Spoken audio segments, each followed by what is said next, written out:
بسم الله الرحمن الرحيم. السلام علیکم ورحمۃ اللہ وبرکاتہ۔ الحمد للہ وکفی وسلام علی عبادہ الذین اصطفی اما بعد۔ حاضرین و ناظرین، یہ درس نمبر 1922 ہے اور آج سورۃ الجاثیہ کی 2 آیتوں کی تلاوت اور تشریح کی جائے گی، آیت نمبر 10 اور 11۔ چلیے سب سے پہلے ہم ان 2 آیتوں کی تلاوت کرتے ہیں، لفظی ترجمے اور ترجمے کے بعد تشریح کرتے ہیں۔ اعوذ باللہ من الشیطان الرجیم، بسم اللہ الرحمن الرحیم۔ من ورائهم جہنم ولا يغني عنهم ما كسبوا شيئا ولا ما اتخذوا من دون الله أولياء ولهم عذاب عظيم۔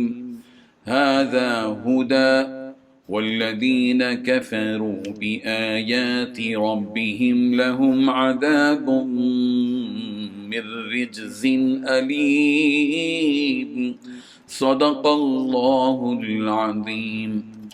لفظی ترجمہ یوں ہے، من ورائہم، ان کے آگے جہنم جہنم ہے، ولا یغنی اور کام نہیں آئے گا، عنہم ان کے، ما وہ جو، کسبو انہوں نے کمایا، شیئن کچھ بھی، ولا ما اور وہ جن کو، اتخذو انہوں نے بنایا، من دون اللہ اللہ کے سوا، اولیاء کارساز، وَلَهُمْ اور ان کے لیے ہیں، عذاب عظیم بہت بڑا عذاب۔ ہذا یہ تو، ہدا ہدایت ہے، والذین اور وہ لوگ جنہوں نے کفروا کفر کیا، بآیات ربہم اپنے رب کی آیات کے ساتھ، لہم عذاب ان کے لیے عذاب ہے، من رجز علیم دردناک عذاب سے۔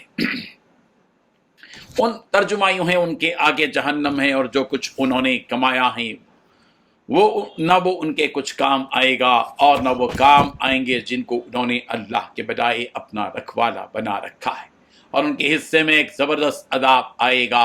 یہ قرآن سراپا ہدایت ہے، اور جن لوگوں نے اپنے پروردگار کی آیتوں کا انکار کیا ہے ان کے لیے بلا کا دردناک عذاب ہے۔ ان 2 آیتوں میں 6 باتیں بیان کی گئی ہیں۔ پہلی بات، ان لوگوں کے آگے جہنم ہے۔ دوسری بات، جو کچھ انہوں نے کمایا ہے وہ ان کے کچھ کام نہیں آئے گا۔ تیسری بات، نہ وہ لوگ ان کے کچھ کام آئیں گے جنہیں ان لوگوں نے اللہ کے علاوہ اپنا رکھوالا بنا رکھا ہے۔ چوتھی بات، ان کے حصے میں ایک زبردست عذاب آئے گا۔ پانچویں بات، یہ قرآن تو سراپا ہدایت ہے۔ چھٹی بات، جن لوگوں نے اپنے پروردگار کی آیتوں کا انکار کیا ہے ان کے لیے بلا کا دردناک عذاب ہے۔ بزرگان محترم، پچھلی آیتوں میں عذاب مہین، عذاب علیم، یہ 2 الفاظ استعمال کیے گئے کہ انہیں دردناک اور رسوا کن عذاب ملے گا۔ تو یہاں اس عذاب کی کیفیت بیان کی جا رہی ہے کہ وہ عذاب جو انہیں جہنم میں دیا جائے گا، جو ان کے آگے ہے، یعنی قیامت کے دن، اور جب انہیں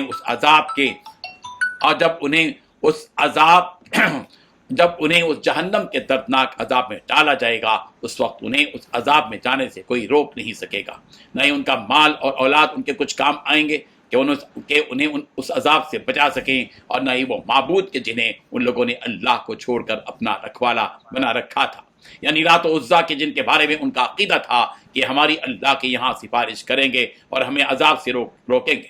ان کے اسی عقیدے کی تردید کرتے ہوئے اللہ تبارک و تعالیٰ فرما رہے ہیں کہ ایسا کچھ نہیں ہوگا، بلکہ وہ ہر حال میں جہنم پہنچ کر ہی رہیں گے، جہاں انہیں سخت سے سخت اور دردناک سزائیں دی جائیں گی، جیسا کہ آگ میں جلنا، کھانے کے لیے زقوم کا دیا جانا، پینے کے لیے کھولتا ہوا پانی کا دینا، خون اور پیپ کا پینا، وغیرہ وغیرہ۔ وَمِن وَرَائِهِ جَهَنَّمُ وَيُسْقَىٰ مِن مَّاءٍ صَدِيدٍ، ان کے آگے جہنم ہے جہاں انہیں پیپ کا پانی پلایا جائے گا۔ سورہ ابراہیم آیت نمبر 16۔ یہ سب کچھ ان کے ایمان نہ لانے اور اللہ کی بھیجی ہوئی آیتوں کا مذاق اڑانے کے نتیجے میں انہیں ملے گا۔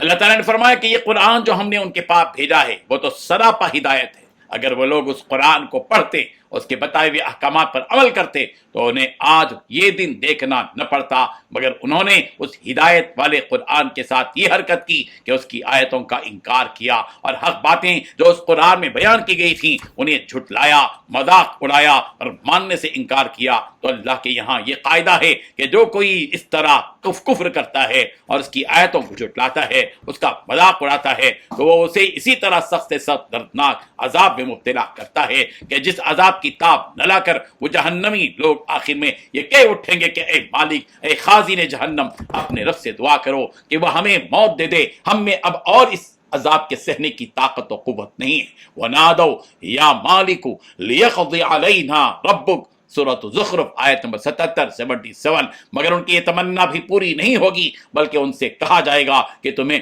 موت تو آنے والی نہیں ہے، تمہیں تو ہمیشہ ہمیشہ کے لیے اسی جہنم کی سزاؤں کو جھیلنا ہے۔ قال انکم ماکثون، سورۃ زخرف آیت نمبر 77 کہ اللہ کے کہا جائے گا، ان سے کہا جائے گا کہ تم تو ہمیشہ ہمیشہ یہیں رہنے والے ہو۔ اللہ تعالی ہم سب کو جہنم سے محفوظ رکھے، آمین۔ وآخر دعوانا ان الحمد للہ رب العالمین۔